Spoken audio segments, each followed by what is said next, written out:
Oops, I think it's recording. I've got to record this. I don't know how, but I can only. I'm beautiful, very nice, inside, outside, social workers, NDIS programs, and this is one that I found that I thought it was pretty cool and something. So I'm trying something different. I'm loving it. Okay, let's try it out. This is called. My eyes are very blurry, but National Disability Service Safety Strong Vaccine. I've got it on 4 minutes. I understand it, and my first concern was, wow, that was designed quick. And I very much know I've been very sick, as people will see if they watch my movie, and I've nearly been on ventilators. I've had been in ICU. It's not a fun place. And I just had faith. I just had faith in the system. I trusted the system. I was nervous. I was skeptical. I'm not going to deny that I wasn't. I don't really know how to explain it. It's just I knew in my heart that if I didn't have the vaccine, it would be very dangerous. It would be, I have a disability, but I also have a lung condition. So if me getting COVID-19 would have been catastrophic, it would have been disastrous. It would have been a nightmare. It would have been a lot more stressful than what you probably already are at the moment. But yeah, I spoke to, my main hospital. I spoke to my GP, and I thought about it for a while. Don't get me wrong, I did. And I asked them whether Pfizer and AstraZeneca was okay, and they both said that it was fine. At the point, Pfizer wasn't preferenced, so I'm just like, hey, what's going on with these vaccines? And they said that it was okay. I even said the question, are you telling me they're okay because you want to keep me calm? Are you telling me because that's, you're funded by public systems? Are the governments telling you to tell me? And they're just like, no. They are safe. We have looked at the research, not just the government. We've looked at it ourselves.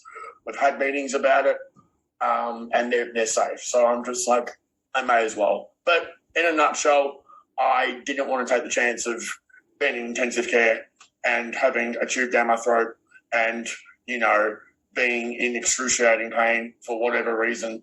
And I have 45% of my lungs left. So it is very hard for me to breathe on a normal basis, let alone my lungs being attacked by a virus that we can't stop. Well, we can, but it's difficult. I was scared about taking it, and I was scared about not taking it.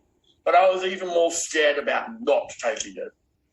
That's a simple answer. I'm not going to sit here and pretend like, I can, I'm smart, I'm working for the government, I have all the answers. No, it's as simple as I didn't want to get sick. Yeah.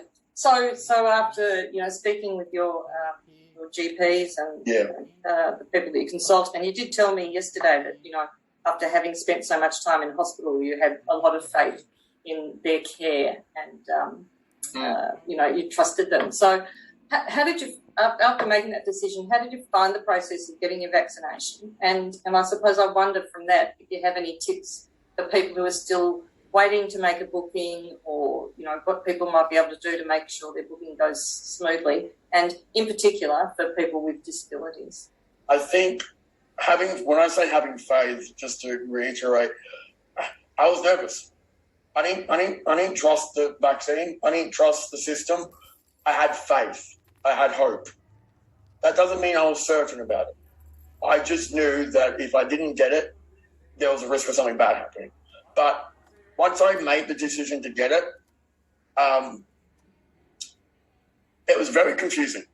Very, very, very, very ungodly confusing, because I consented for AstraZeneca, and then the Prime Minister of Australia made the recommendations that I think people with pre-existing conditions or disabilities had to get Pfizer. And I'm just like, hang on a second, I signed a form saying that I'm happy to get AstraZeneca, but now you've changed your mind, which is okay. So, like, what does that mean? And I asked my support workers, and they went to the managers and they asked the health provider, and they're just like, that's fine. You know, the forms is not valid anymore. You're getting Pfizer. We're waiting for a new batch to come in. You're going to get that. I'm like, okay, cool. And I'm just like, when do we do it? Like, when are we getting it? And there was no real, like, my support workers and the managers didn't really know. So they had to go up the food chain to find out from their managers. But the actual process of getting it was really, really simple.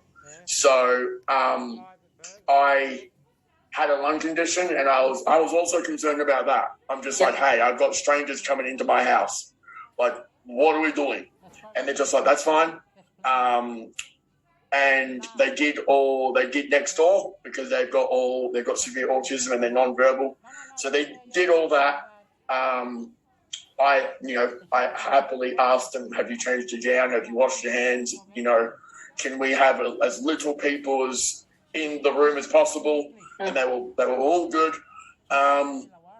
Honestly, I know this might sound funny to some people, but I literally rolled out of bed at 9:15, walked into my lounge room with no top on, sat in a chair and got a needle. That's all it is.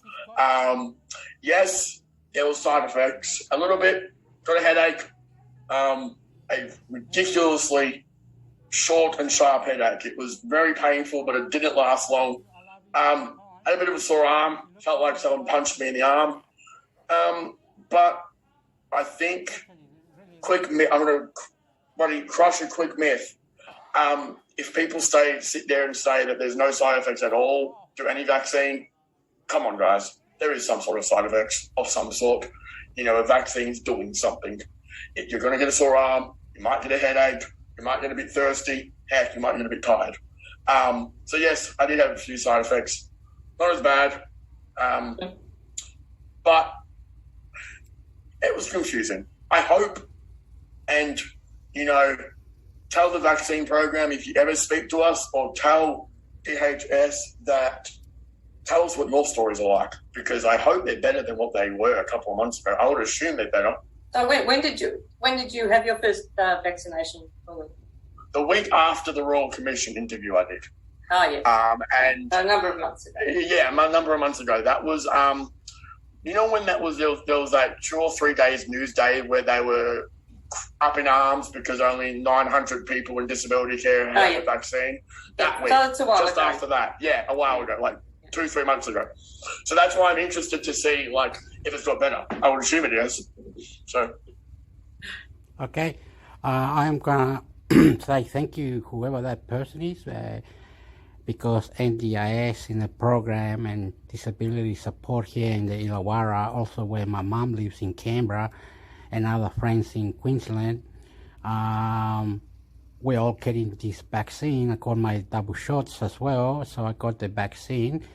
Okay, those people that were there working at the vaccine and everything, they were very explicit, outstanding, helped you step by step how to get the vaccine.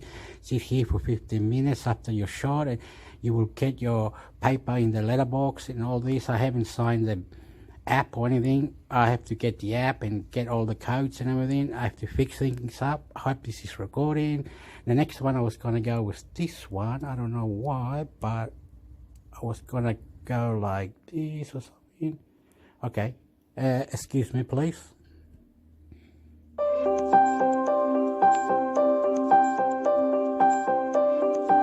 So, you've decided to register as a National Disability Insurance Scheme or NDIS provider.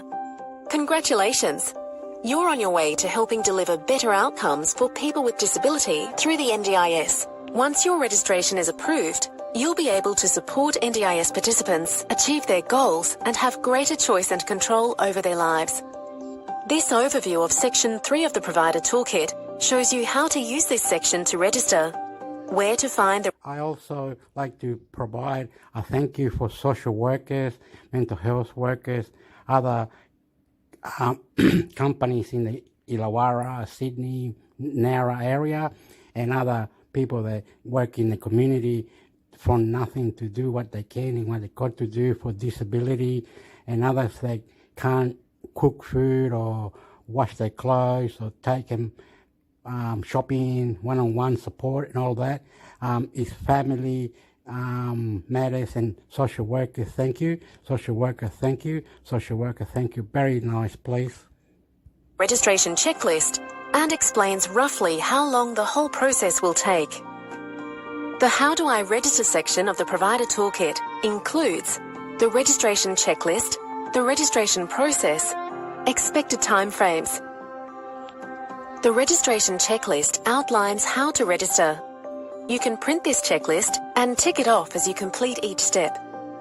Then you are ready to submit your application. Your application will be made through the MyPlace Provider portal. You will need to provide a number of documents along the way, such as a driver's license, Medicare card, or passport. The other documents you need will depend on what services and supports you are registering to provide. You will be informed of which documents you need at each stage. The more prepared you are when you start the registration process, the smoother and faster it will be. Depending on the support categories you're registering for, you will most likely have to meet your state or territory's regulatory requirements. These are called the Quality and Safeguards Working Arrangements, as seen in Section 2.7.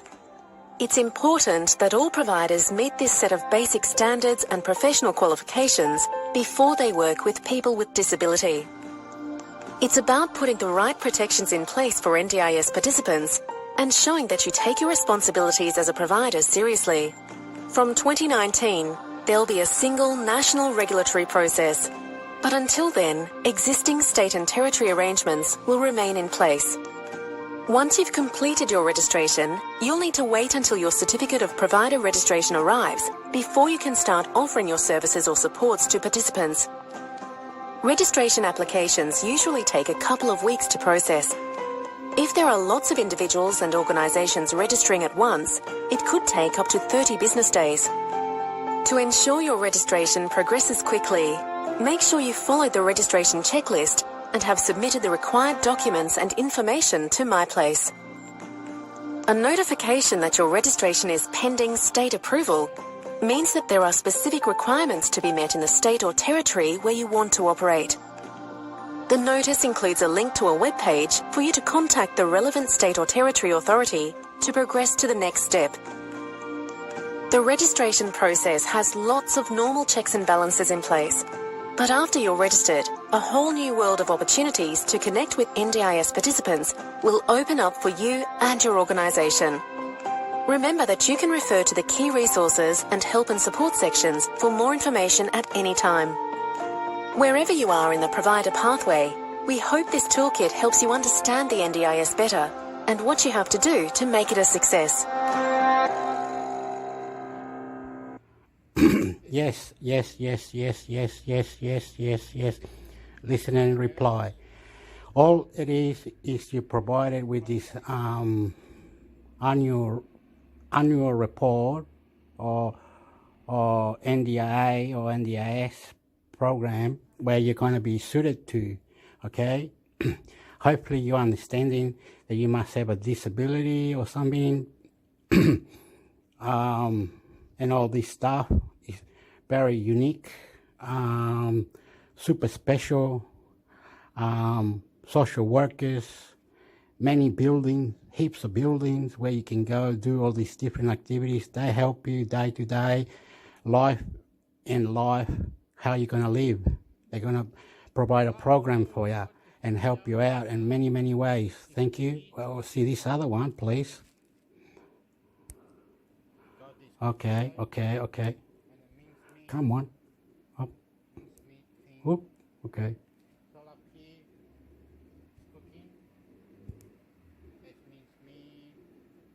Whoopsies. Australian Home Care Services provide care and support to the specially abled for their different needs and requirements. To support this initiative, there are several support care services in Australia under the NDIS offering unique opportunities and services.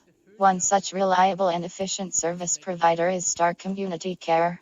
It has one of the best experts in the industry that are not just skilled but highly efficient too. You can check with their team to learn more about the comprehensive services they offer and can also get customized according to the needs of your loved ones. Oops, I'm doing it wrong this time. Doing it wrong. Something is going on that I did. My name is Deb Howcroft and I'm with the National Disability Services Safer and Stronger program. Today I'm speaking with Peter Roma, who is one of Victoria's COVID-19 disability sector vaccine champions. Peter is a house supervisor with Disability Accommodation Services based in regional.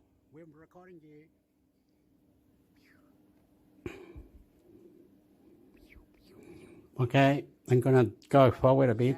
To be safe and to be interesting and to be lovable and let people in your heart and be safe next to that person, helping you out in many ways to buy your food, take you out, change your lifestyle, make your mind at ease, doing things, signing papers, going to doctors, taking your medication, buying more clothes, changing the atmosphere of your house, living, cleaning, whatever it is, and many other ways of you.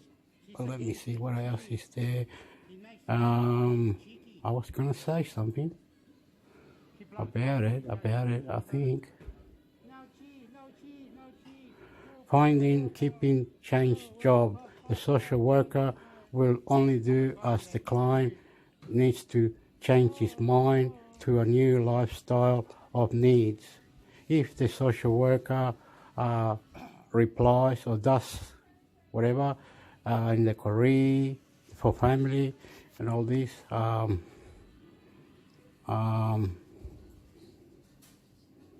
what else they say? The baseline experience of family and careers and other clients will participate on an NDIS scheme that will provide them with life changes and different avenues of participant, of articles and building and places to go, like walking, exercise, food, shopping, clothes, haircuts, and many other abilities that the NDIS program will provide for you. Employment outcome for family, careers, NDIS participant. Police in his time, so he was not even going to wear a mask at the start of the pandemic. He posed a very big safety risk to us all because of us wearing a mask, and we've managed to desensitise him by just working with him and helping him feel comfortable. And then he started to, ironically, hear the message that is out on the TV about needing your vaccine to go on holidays or the vaccine passport, and he wants to go on holiday, and he kept saying, "Oh, I need a needle or can't go on holiday." And we explained to him that it's probably a bit more than a local holiday in Bendigo, but nevertheless, yes, it's a good thing. And we explained to him that the needle really felt nothing worse than being pinched or scratched, and same kind of thing applied. He woke up one day and said, "I want my needle today," and we straight down to the clinic and managed to get a priority appointment, and he sat down there and we held his hand, and he didn't really know it happened until he seen the nurse put the cotton ball on his arm. And now he'd come home telling everyone. He got a photo in front of the "I've been vaccinated" banner, so he's as proud as punch and really overcoming a lot of his phobias in general. But for him to do that is such an achievement. It's not, it blew my mind, really. It really did. That's a great story, Peter. Yeah, well done. So as a vaccine champion, how do you think you can help people who've got family, friends, co-workers who are anxious about the vaccines, or even getting information that's false? What do you suggest they do to help build confidence about the vaccines? I don't know. I don't think I was very good to start with until I did the training, and hearing about, it's important to try and help people find their way. But not to the extent where you can potentially lose friends or family over it. And that's an important thing that I might not have thought about at the beginning. But I think it's about finding people that you trust and finding information that you can trust from credible websites.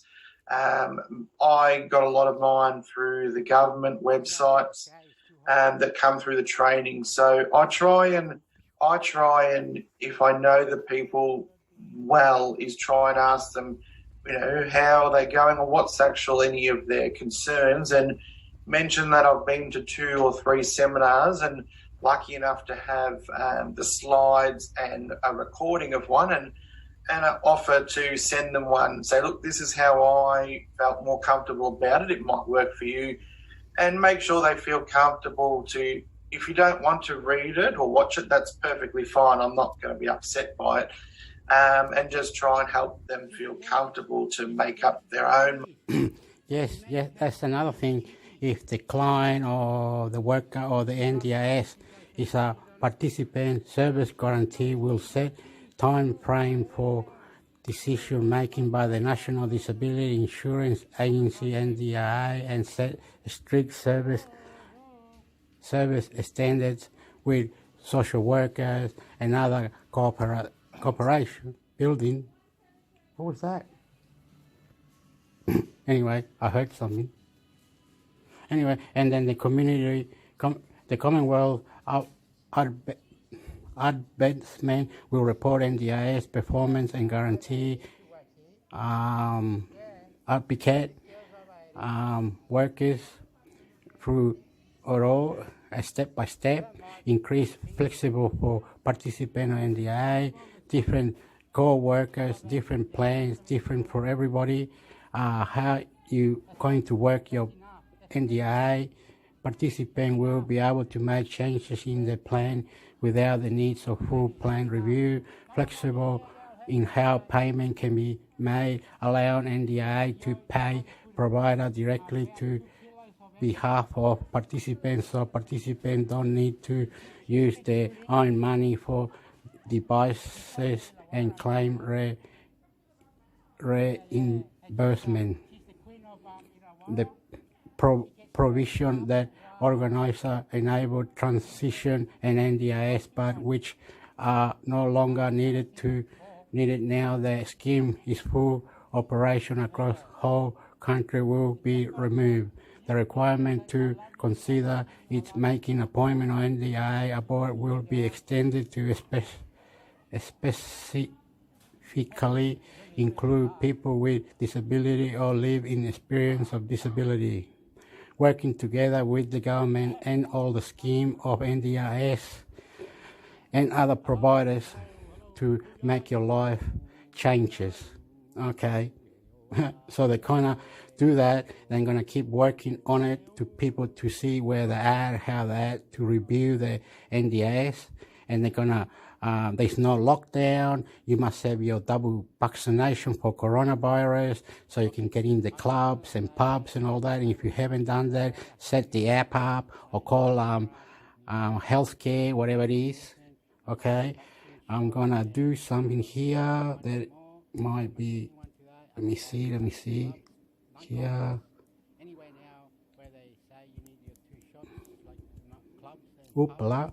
Excuse me, I love you. Social workers, mental health, I love you. Nice work, champions.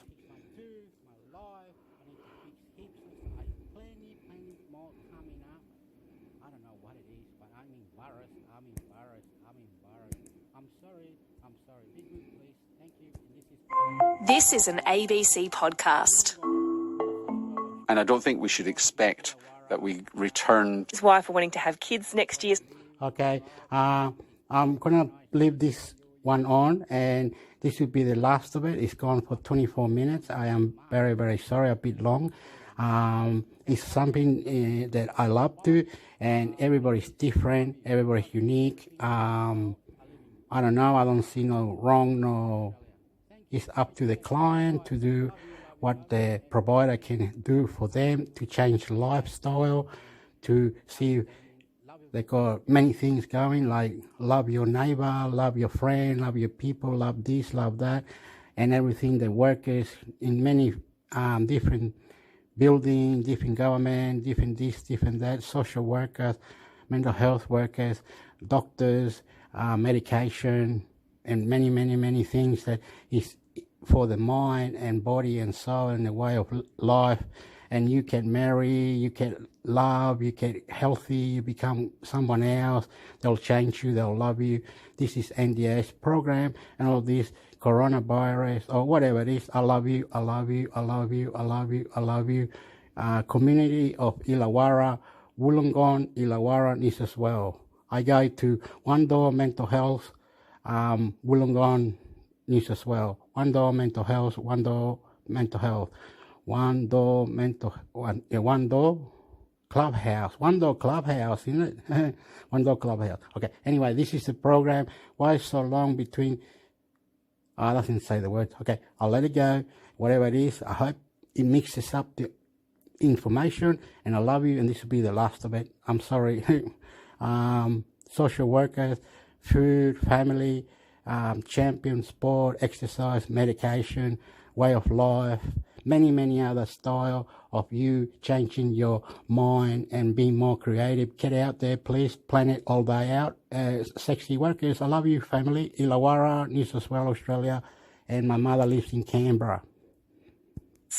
Talk about getting back to normal life, because David has written in, Norman, and it's a really sweet letter. David's listened to almost every episode. He and his wife are wanting to have kids next year, so they want to have one last big travel trip, as so many people do at that stage of life, and they're just wondering where they might be able to go now that the international borders seem to be reopening, but of course we're still living with this virus. Where would we advise them to go? You ready to put on your travel agent hat and give David some travel advice? No, I'm not going to give advice, but I'll say what I haven't said actually on Coronacast before, is that the day they announced that they were going to open up travel for Australians to go overseas, I booked a fare, a very expensive fare, I have to say, to Washington, D.C. to see my son, daughter-in-law and granddaughter. I know I'm too young to have a granddaughter, but, you know, I've got one nonetheless. Okay, mate. And so I was prepared to go to the United States, even though there's plenty of virus around. The fact that I'm vaccinated and well vaccinated, I'm pretty relaxed about going almost anywhere. But Except the gym. But when I go to those places, I'm just not going to go nuts into crowded indoor environments, and I'm not going to push the local gym in Jonathan's suburb to take me on as I usually do. I will just have a bit of exercise at home. Baby cuddles are cardio. So David's saying he wants to go to either the USA or Spain, but maybe they might just stay in Australia or New Zealand instead. Well, it's good for our balance of payments if you stay in Australia or New Zealand, but if it was me, I wouldn't be too worried either way. It's funny, I spent so much time over the last 2 years just not even thinking about going overseas, but now that those borders are opening, I'm starting to get that travel bug again. Yeah, I think there's going to be a lot of Australians going away. And one more question from Sam, Norman, and I'm getting a bit sick of these questions. Sam's saying that his friends believe that the only benefit of being vaccinated is to prevent oneself from severe disease, and he's asking us to summarise various different impacts that vaccination has. Of course, not angry at Sam, but I am getting pretty sick of the fact that we said over and over again that there are so many benefits to the community at large from being vaccinated. It's not just about protecting yourself. No, it's not. You are protecting the community at large. So the core thing here, what does the vaccine do for you? Both Pfizer and Astra prevent you from getting infected to a different extent, but still, at worst about 40% after a few months on Astra, and it's still up at about 60% after a few months on Pfizer. That's a lot compared to the general community. So you're reducing by a half the proportion of people in the community who could catch COVID. And that's one reason why the numbers are getting low in New South Wales. So that's huge for the community. So every person that gets vaccinated, they're reducing the risk of virus spreading in the community by about a half. And if you wear masks in enclosed public spaces, you're reducing it even further.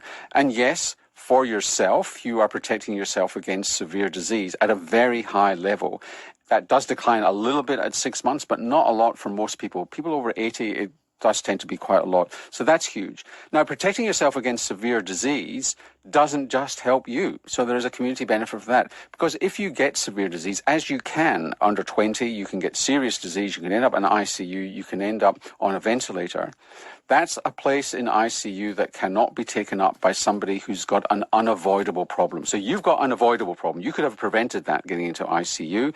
But a person who's got a stroke, needing brain surgery or intervention with stroke, or somebody who's needing urgent major heart surgery or major surgery for cancer, it's unavoidable. There's no bed in ICU, and therefore they can't do the operation. And you are preventing somebody who's got a treatable problem that's unavoidable from getting treated. And that's a major community effort, not to mention putting doctors and nurses at risk and making them exhausted, so that perhaps quality of care overall declines simply because we've got an exhausted healthcare system. I think there's a lot of community benefit from vaccination beyond what you might think at first blush. Absolutely. And you mentioned Pfizer and AstraZeneca by name there. Of course, Moderna is in the same league as those other vaccines. Do it for yourself. Do it for your community. Indeed. And we'll see you next time. See you then. Oops, sorry. I must stop this now. Earth opinion. I've lost it. What was me? Oh, I'm lost it. Anyway, all these that do love you, family, food, lifestyle. You, the client, can be provided with all this help with NDIS and many other things. Tell it the story. You will win. Illawarra's got many buildings, homeless people, other people filming others, disability this, disability that, disability this, disability that, NDIS, opinion, and more. Illawarra is a big town. Australia is a big country, and they got NDIS programs for disability support.